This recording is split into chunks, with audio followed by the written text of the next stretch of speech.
Hello guys, so welcome back to Adda 24/7. So మనకు రీసెంట్గానే RRB group డికి సంబంధించిన notification అయితే రిలీజ్ అయింది. 22,000 వేకెన్సీస్ అయితే మనకు ఇందులో ఉన్నాయి. సో చాలామంది కూడా దీనికి ఎలా ప్రిపేర్ అవ్వాలి అని చెప్పేసి ఆలోచిస్తూ ఉంటారు. కాబట్టి వాళ్ళ కోసం ఎలా ప్రిపేర్ అవ్వాలి, వాళ్ళ యొక్క ప్రిపరేషన్ స్ట్రాటజీ ఎలా ఉండాలి అన్నది ఈ వీడియోలో డీటెయిల్గా మనము డిస్కస్ చేద్దాం. సో ఒకసారి ఎగ్జామ్ ప్యాటర్న్ చూడండి.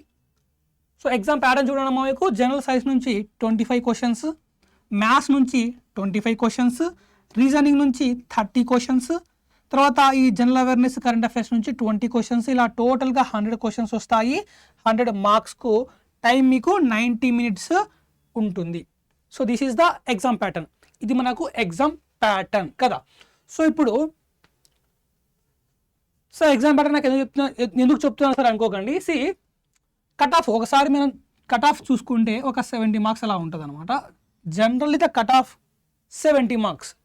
70 మార్క్స్కు ఒక్క 0.5 మార్క్స్ కూడా ఎక్కువగా వెళ్ళదు. ఎట్టి పరిస్థితుల్లో 70 కన్నా ఒక్క మార్కు కూడా 0.5 మార్కు కూడా మనకైతే ఎక్కువగా వెళ్ళదు.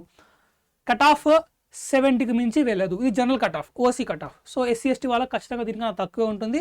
సో దీనికి మీరు ఒక +5 -5 అలా చేసుకోవచ్చు. So like for example SC ST వాళ్ళు ఉన్నారనుకోండి, వాళ్ళకు ఒక 60 మార్క్స్ అని, లేదు ఓబీసీ వాళ్ళు ఉన్నారనుకోండి, వాళ్ళకు ఓబీసీ ఈడబ్ల్యూఎస్ వాళ్ళకు ఒక 65 అని, ఇలాగా మీరైతే ఒక రేంజ్లో రావచ్చు. కానీ మనం టార్గెట్ వచ్చి 70 మార్క్స్. సో 70 మార్క్స్ మనం టార్గెట్ చేసే విధంగా మన ప్రిపరేషన్ స్ట్రాటజీని ప్లాన్ చేద్దాము. సో దట్ ఎస్సీ వాళ్ళు కానీ, ఎస్టీ వాళ్ళు కానీ, ఓబీసీ వాళ్ళు కానీ, ఈడబ్ల్యూఎస్ వాళ్ళు కానీ అందరికీ కూడా ఒకటే ప్రిపరేషన్ స్ట్రాటజీ అనేది సరిపోతుంది. సో 70 మార్క్స్ ఎలా తెచ్చుకోవాలి అన్నది మాత్రమే మన యొక్క ఎయిమ్ ఈరోజు సెషన్లో మన ఓన్లీ ఎయిమ్ వచ్చేసి 70 మార్కులు ఎలా తెచ్చుకోవాలి. ఇది మాత్రమే మన యొక్క పర్పస్, మన యొక్క goal. So the best way to score 70 marks is, 70 మార్కులు తెచ్చుకోవడానికి ద బెస్ట్ వే వచ్చేసి reading, reasoning and the maths, reasoning ఈ 2 సబ్జెక్ట్స్ చదివితే మీకు కావాల్సిన 70 మార్క్స్ని చాలా చాలా చాలా ఈజీగా తెచ్చుకోవచ్చు.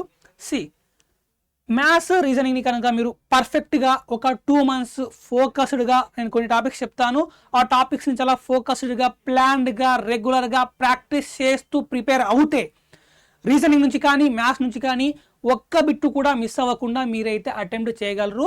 రీజనింగ్లో, మ్యాథ్స్లో అవుట్ ఆఫ్ తెచ్చుకోవచ్చు. మీరు తెచ్చుకోవచ్చు. సో ఇక్కడ ఎన్ని క్వశ్చన్స్ ఉన్నాయి? 25, 30. సో 25, 30 అంటే మనకి ఎంత అయింది చూడండి. సో 5 ఇదొక 5, 55 మార్క్స్ వచ్చేసాయి. సో 75 అంటే మనకి ఇంకెంత రావాలి? సో ఇక్కడ 60, ఆల్మోస్ట్ ఒక 50 మార్క్స్, ఒక 15 మార్క్స్ రావాలి మనకు, అంతేనా? ఒక +15 మార్క్స్ వస్తే సో ఒక 5, 5, 10, 6, 7, 70 మార్క్స్ వచ్చేసాయి. సో 55 మార్క్స్ అంటే so almost 90% of the cut off marks you are getting only from the reasoning and the maths, reasoning నుంచే కేవలం మీకు కావాల్సిన మీకు కావాల్సిన స్కోర్ ఏదైతే ఉంటుందో అది 90% ఆఫ్ కట్ ఆఫ్ మార్క్స్లో 90% ఆఫ్ ద మార్క్స్ వచ్చేసి కేవలం 2 సబ్జెక్ట్స్ మ్యాథ్స్, రీజనింగ్ నుంచి వచ్చేస్తున్నాయి. సరే 100 తెచ్చుకుంటా సరే అంటే జీవితాంతం తపస్సు చేసినా సరే మీకు 100కి 100 గ్రూప్ డీలో రావు. ఇది ఒక బీటెకో లేదా ఒక డిప్లొమానో, మన ఇంటర్ 10th క్లాస్ కాదు మనకు అవుట్ ఆఫ్ రావడానికి, అలా రావు. ఇది కాంపిటేటివ్ ఎగ్జామ్. సో కట్ ఆఫ్ని క్రాస్ చేస్తే చాలు. కట్ ఆఫ్ కన్నా మనకు 1 మార్క్ ఎక్కువ ఇస్తే మనకి శాలరీ ఎక్కువ ఇవ్వరు. ఓకే, సో మనకు కావాల్సింది 70 మార్కులు. 70 మార్కులు వస్తే చాలు, ఈ ఎగ్జామ్ని మనం క్లియర్ చేస్తాము, మనకంటూ ఒక గవర్నమెంట్ జాబ్ వస్తుంది.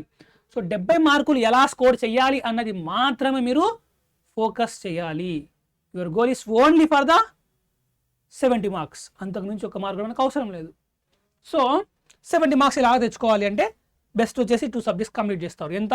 ఆల్మోస్ట్ మనకు 55 మార్క్స్ వస్తున్నాయి కదా. సో దాని తర్వాత కావాల్సింది 15 మార్క్స్.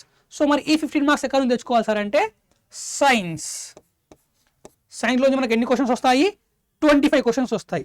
సో 25 క్వశ్చన్స్లో కేవలం 15 మార్కులు చాలు వచ్చేస్తాయి. సో జనరల్ సైన్స్లో మనకు ఫిజిక్స్, కెమిస్ట్రీ, బయాలజీ ఇలా ఉంటాయి అన్నమాట. So most of the questions మనకు ఫిజిక్స్ నుంచే వస్తాయి. సో ఆల్మోస్ట్ ఒక 12 క్వశ్చన్స్ అలాగైతే మనకు ఫిజిక్స్ నుంచే వస్తాయి. సో అండ్ ఫిజిక్స్ నుంచి క్వశ్చన్స్ కూడా చాలా ఈజీగా ఉంటాయి, మీరు ఫిజిక్స్లో కూడా అవుట్ ఆఫ్ తెచ్చుకోవచ్చు. సో కెమిస్ట్రీ బయాలజీలో కూడా ద క్వశ్చన్స్ సైన్స్లో కూడా క్వశ్చన్స్ చాలా ఈజీగా వస్తాయి. మీరు చదివిన సబ్జెక్ట్స్ ఏవైతే ఉంటాయో అందులోంచే వస్తాయి, ద లిమిటెడ్ టాపిక్సే ఉంటాయి, అందులోంచే క్వశ్చన్స్ రిపీట్ అవుతాయి. ఇక్కడ పెద్దగా మనకైతే డైవర్షన్ కానీ ఎక్కువగా చదవడం కానీ సైన్స్లో ఉండదు. ఈ సైన్స్లో మీరు ప్రాపర్గా చదివితే ఇక్కడ 15 మార్క్స్ చాలా ఈజీగా వస్తుంది, అండ్ 20 మార్క్స్ కూడా చాలా ఈజీగా తెచ్చుకోవచ్చు. సైన్స్లో మీరు 20 చాలా ఈజీగా తెచ్చుకోవచ్చు, చాలా ఈజీగా మీరు 20 మార్క్స్ని తెచ్చుకోవచ్చు. సో ఇది ఒక 55 మార్క్స్. సో ఒకవేళ మీరు సైన్స్లో 20 మార్క్స్ తెచ్చుకున్నారనుకోండి, ఎంత అయింది? 75 మార్క్స్, 75 మార్కులు మీకు వచ్చాయి. సో కట్ ఆఫ్ కన్నా ఇంకా +5లో మీరు ఉన్నారు.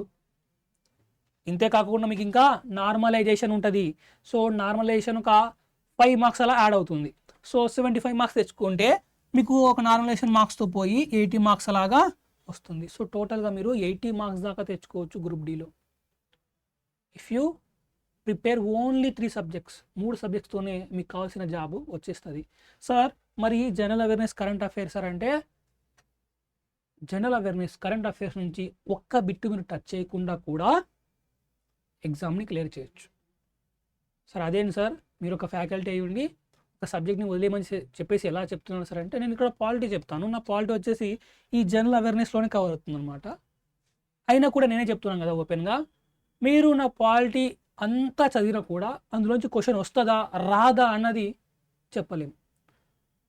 బికాస్ ఎగ్జామ్లో క్వశ్చన్స్ అన్నవి ఫస్ట్ మన కట్ ఆఫ్ కానివ్వండి, లేదా మనం ఎలా ఫోకస్ చేయాలి అన్నది, మనం ఎంత చదివినప్పుడు, మనం చదువుతున్నాము సబ్జెక్ట్ ఏదైనా కానీ అందులోంచి క్వశ్చన్స్ వస్తాయా లేదా అంటే ప్రిడిక్టబిలిటీ. మనము చదివే సబ్జెక్ట్స్ ఏవైతే ఉన్నాయో అందులోంచి క్వశ్చన్స్ మనము ప్రిడిక్ట్ చేయొచ్చా, మనం అటెంప్ట్ చేయొచ్చా, దీనిపైనే మీ యొక్క ప్రిపరేషన్ స్ట్రాటజీ కానివ్వండి, కట్ ఆఫ్ కానివ్వండి, మీ యొక్క మార్క్స్ కానీ అన్నీ కూడా వీటిపైన డిపెండ్ అయి ఉంటాయి. సో ఇది చూసుకున్నప్పుడు ప్రిడిక్టబిలిటీ ఓన్లీ మీరు చదివిన సబ్జెక్ట్స్లో నుంచి, మీరు చదివిన టాపిక్స్లో నుంచి క్వశ్చన్స్ మీకు కేవలం మ్యాథ్స్ నుంచో రీజనింగ్ నుంచో వస్తాయి కానీ, సైన్స్ నుంచి వస్తాయి కానీ, ఈ జనరల్ అవేర్నెస్ నుంచి, కరెంట్ అఫైర్స్ నుంచి క్వశ్చన్స్ మీరు ఎంత చదివినా కూడా రావు. సార్ కరెంట్ అఫైర్స్ గ్రూప్ డీలో ఈ మామూలుగా రీసెంట్గా జరుగుతున్న ఈ గ్రూప్ డీ ఎగ్జామ్స్ ఏవైతే ఉన్నాయో అందులో most of the questions current affairs నుంచి వస్తున్నాయి. సార్ మరి కరెంట్ అఫైర్స్ మాత్రమే చదువుకుంటే చాలు కదా అని చెప్పి అనుకోవచ్చు. కానీ కరెంట్ అఫైర్స్ చదవాలి, కానీ ఏం చదువుతారు, ఎన్నని చదువుతారు, ఎలా చదువుతారు, ఎక్కడి నుంచి చదువుతారు? కరెంట్ అఫైర్స్ ఒక సముద్రం, ఏదైనా అడగచ్చు. ఫర్ ఎగ్జాంపుల్ రీసెంట్గా జరుగుతున్న ఈ బిగ్ బాస్ సంబంధించి ఎవరు విన్నారు కదా, కళ్యాణ్ అని చెప్పేసి, సో ఆయన పేరు అడగచ్చు. లేదో ఎక్కడో కర్ణాటకలో జరిగిన బిగ్ బాస్ గురించి అడగచ్చు. సో ఎక్కడైనా సరే, ఏదైనా సరే, ఎలాగైనా సరే అడగచ్చు. దానికంటూ ఒక లిమిట్ ఉండదు, ఒక బౌండరీ ఉండదు, ఒక స్టాండర్డ్ సిలబస్ ఉండదు. జిఎస్ అన్నీ అంతే. అగైన్ జిఎస్లో మీరు ఎన్ని సబ్జెక్ట్స్ చదవాలో తెలుసా? ద రియాలిటీ ఆఫ్ ఈ జనరల్ అవేర్నెస్. ఈ జనరల్ అవేర్నెస్ యొక్క రియాలిటీ చూసుకున్నారనుకోండి, ఇక్కడ మీరు పాలిటీ చదవాలి, తర్వాత జాగ్రఫీ చదవాలి, ఎకనామీ చదవాలి, హిస్టరీ చదవాలి, కొన్నిసార్లు కంప్యూటర్ ఫండమెంటల్స్ కూడా అడుగుతాడు. దాని తర్వాత కరెంట్ అఫైర్స్. సో 1, 2, 3, 4, 5, 6 అంటే ఆల్మోస్ట్ మీరు 6 సబ్జెక్ట్స్ చదవాలి. కానీ అందులోంచి 6 క్వశ్చన్స్ కూడా మీరు అటెంప్ట్ చేయడం చాలా కష్టం. 6 సబ్జెక్ట్స్ చదివినప్పటికీ 6 క్వశ్చన్స్ అటెంప్ట్ చేయడం కూడా చాలా కష్టం. ఇవే కాకుండా మీరు ఇంకా చదవాల్సి ఉంటుంది, లైక్ స్పోర్ట్స్ అని, ఫ్యాక్ట్స్ అని, ఇంపార్టెంట్ డేట్స్ అని, ఇలా చాలా ఉంటాయి. GK, static GK. So it is completely unpredictable to guess the GS section. ఈ జిఎస్ కరెంట్ అఫైర్స్ సెక్షన్ అయితే ఉంటుందో అందులోంచి క్వశ్చన్స్ గెస్ చేయడం అసాధ్యం. కంప్లీట్గా అది ఒక అన్ప్రిడిక్టబిలిటీగా ఉంటుంది అనమాట. సో నేను రిక్వెస్ట్ చేసేది ఏంటంటే, మీరు ఈ సెక్షన్ని చూసి భయపడకండి, దీన్ని వదిలేసినా ప్రాబ్లం లేదు. ఓన్లీ మ్యాథ్స్, రీజనింగ్ ఈ 2 సబ్జెక్ట్స్ చాలు మీ యొక్క ఎగ్జామ్ని గట్టెక్కిచ్చేస్తాయి. సో దాని తర్వాత మనకు కావాల్సింది సైన్స్. సో ఈ సైన్స్ సబ్జెక్ట్ ఉంటే మనకి ఇంకాస్త కావాల్సిన కట్ ఆఫ్కు రీచ్ అవుతాం. సో ద మేజర్ మొత్తం మీ ఎగ్జామ్లో కీ రోల్ ప్లే చేసేది ఈ 2 సబ్జెక్ట్సే. ఈ 2 సబ్జెక్ట్సే మీ యొక్క ఎగ్జామ్లో కీ రోల్ ప్లే చేస్తూ ఉంటాయి. కాబట్టి మీరు ఈ 2 సబ్జెక్ట్స్ పైన ఫోకస్ చేయండి, జనరల్ సైన్స్ చదువుకోండి, సరిపోతుంది, ఎగ్జామ్ క్లియర్ అయిపోతుంది. ఎక్కువగా చదవాల్సిన అవసరం లేదు, చాలా తక్కువ చదివే మీరైతే ఎగ్జామ్ని క్లియర్ చేయొచ్చు. సో జస్ట్ మనకి ఎలా చదవాలి ఏంటి అనేది తెలియాలి. సో ఐ థింక్ ఇప్పుడు మీకు ఏం చదవాలి, ఎలా చదవాలి అనేది చెప్పేసి ఒక ఐడియా అయితే వచ్చి ఉంటుంది. సో మ్యాథ్స్కి సంబంధించిన, రీజనింగ్కి సంబంధించిన సిలబస్ ఇవన్నీ అనమాట. సో ఇక్కడ సింపుల్ ఇంట్రెస్ట్, కాంపౌండ్ ఇంట్రెస్ట్ ఇవన్నీ కూడా మీరు కవర్ చేయాల్సిన టాపిక్స్. సో ఈ టాపిక్స్ అన్ని కూడా మీరు కవర్ చేసుకోండి, మీ ఎగ్జామ్స్ కావాల్సిన సిలబస్ అంతా కూడా మీకు కవర్ అయిపోతుంది. సో ఎవరైతే ఈ ఆర్ఆర్బీ గ్రూప్ డికి ప్రిపేర్ అవ్వాలి అనుకుంటున్నారో వాళ్ళ కోసం మన అడ్డా 24/7 బ్యాష్ని అయితే లాంచ్ చేసింది. సో ఈ బ్యాష్లో మనకు లైవ్ క్లాసెస్ ఉంటాయి, రికార్డెడ్ క్లాసెస్ కూడా ఉంటాయి, అండ్ తెలుగులో కూడా మనకైతే ఇక్కడ క్లాసెస్ చెప్పడం జరుగుతూ ఉంటుంది. అండ్ మనకు ఎగ్జామ్ తెలుగులో కూడా ఉంటుందండి. సో ఇక్కడ మనకు తెలుగులో చెప్తాం కాబట్టి తెలుగు వాళ్ళకి ఎటువంటి ప్రాబ్లము లేదు. సో బ్యాష్లో ఎన్రోల్ అవ్వాలి అనుకున్న వాళ్ళు ముందుగా ప్లేస్టోర్లోకి వెళ్ళండి. ప్లేస్టోర్లోకి వెళ్ళి అడ్డా 24/7 అని టైప్ చేయండి. ఇలాగా అడ్డా 24/7 టైప్ చేస్తే మీకు ఈ లోగోతో యాప్ చూపిస్తుంది. సో యాప్ని మీరు డౌన్లోడ్ చేసుకోండి. సో దాన్ని డౌన్లోడ్ చేసుకొని మొబైల్ నెంబర్ ఎంటర్ చేసి లాంగ్వేజ్ సెలెక్ట్ చేయడం, ఇలాంటి బేసిక్ ఫార్మాలిటీస్ అయిపోయిన తర్వాత మీరు లాగిన్ చేసిన వెంటనే మీకు ఇలా చూపిస్తుంది. సో ఇక్కడ మీరు స్టేట్ ఎగ్జామ్స్ పైన క్లిక్ చేయాలి. సో స్టేట్ ఎగ్జామ్స్ పైన క్లిక్ చేస్తే ఇప్పుడు మీకు ఇలా చూపిస్తుంది అనమాట. సో ఇక్కడ ఏపీ అని తెలంగాణ పైన సెలెక్ట్ చేయండి. ఇప్పుడు మీకు ఇలా చూపిస్తుంది. సో ఇక్కడ మీరు వ్యూ ఆల్ పైన క్లిక్ చేయండి. సో వ్యూ ఆల్ పైన క్లిక్ చేస్తే ఇప్పుడు మీకు ఇలా చూపిస్తుంది. సో ఇక్కడ మీరు తెలుగు రైల్వే పైన సెలెక్ట్ చేయాలి.